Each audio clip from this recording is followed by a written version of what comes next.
Bonsoir les enfants et bienvenue sur Histoire pour enfants à écouter. Ce soir, je vais vous raconter l'histoire de Lily, la petite souris.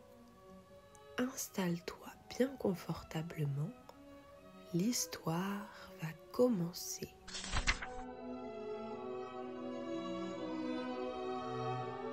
Lucas, 6 ans, n'arrête pas de bouger sa dent de lait avec sa langue. Depuis plusieurs jours, elle vacille et ce soir, au moment de croquer dans une pomme bien croquante, crac! Maman, ma dent est tombée! S'écrie-t-il en la regardant sur sa paume. Sa maman sourit et sort une jolie boîte en forme d'étoile. Mets-la sous ton oreiller, la petite souris viendra cette nuit pour l'échanger contre une surprise. Lucas fronce les sourcils. Mais comment elle fait pour entrer ? C'est un secret, répond sa maman en riant. Alors qu'il se met au lit, il regarde la boîte et se demande: qui est cette fameuse petite souris ?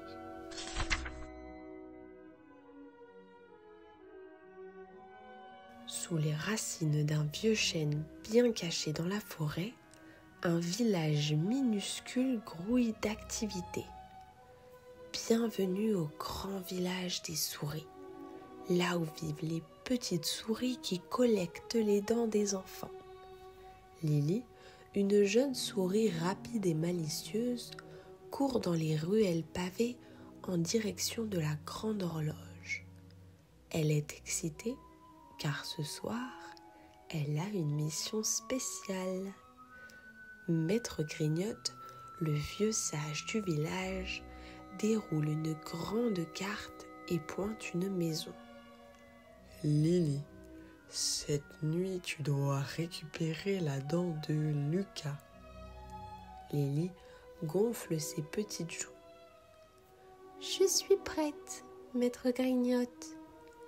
Elle ajuste son sac magique, y glisse une pincée de poussière étoilée et saute sur une corde attachée à un pigeon messager.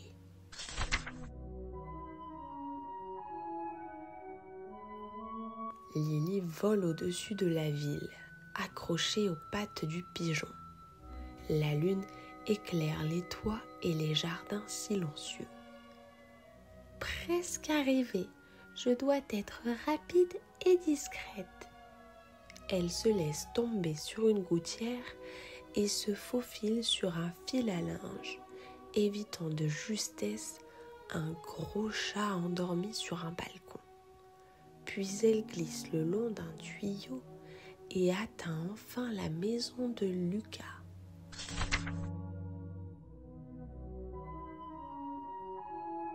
Ce que Lily ignore, c'est que Lucas a préparé un piège.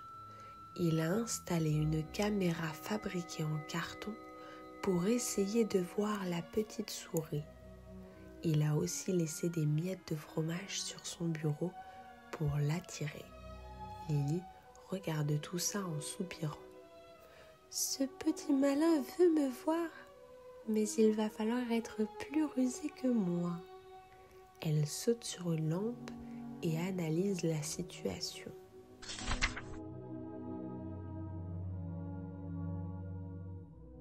Lily grimpe sur le lit, longe le drap et soulève doucement l'oreiller.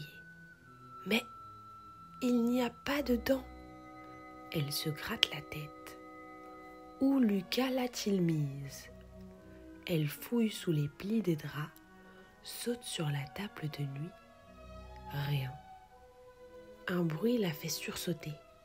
Lucas remue dans son sommeil. Le temps passe.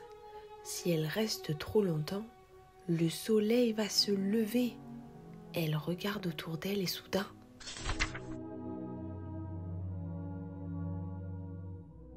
elle aperçoit un éclat blanc sous le lit. la dent est tombée, murmure-t-elle. Elle descend le long d'une couverture qui pend, mais soudain, Lucas ouvre un œil. Il a entendu un bruit. Il se redresse lentement et regarde autour de lui. Lily, cachée sous le lit, retient son souffle. Lucas tend la main sous le lit. Elle doit faire vite.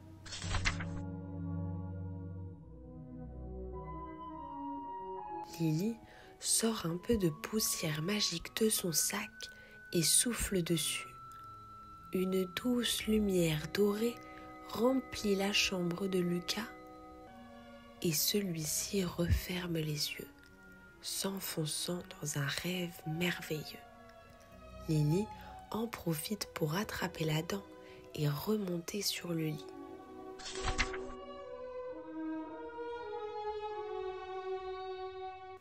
Avant de partir, elle laisse une pièce scintillante sous l'oreiller. Elle grimpe sur la table de nuit, court jusqu'à la fenêtre et saute dans l'herbe juste au moment où Lucas ouvre à nouveau les yeux. Trop tard, elle est déjà partie.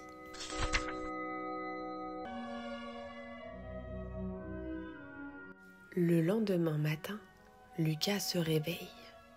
Il se souvient vaguement d'un rêve étrange, une lumière dorée, une odeur sucrée. Il soulève son oreiller et sa dent a disparu.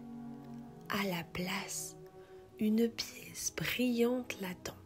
« Elle est venue !» s'exclame-t-il émerveillé.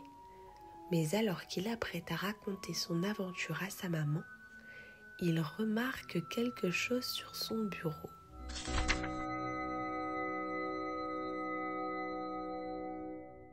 Une minuscule empreinte de pattes de souris. Lucas sourit. Il sait maintenant que la petite souris existe vraiment, mais ce sera son petit secret.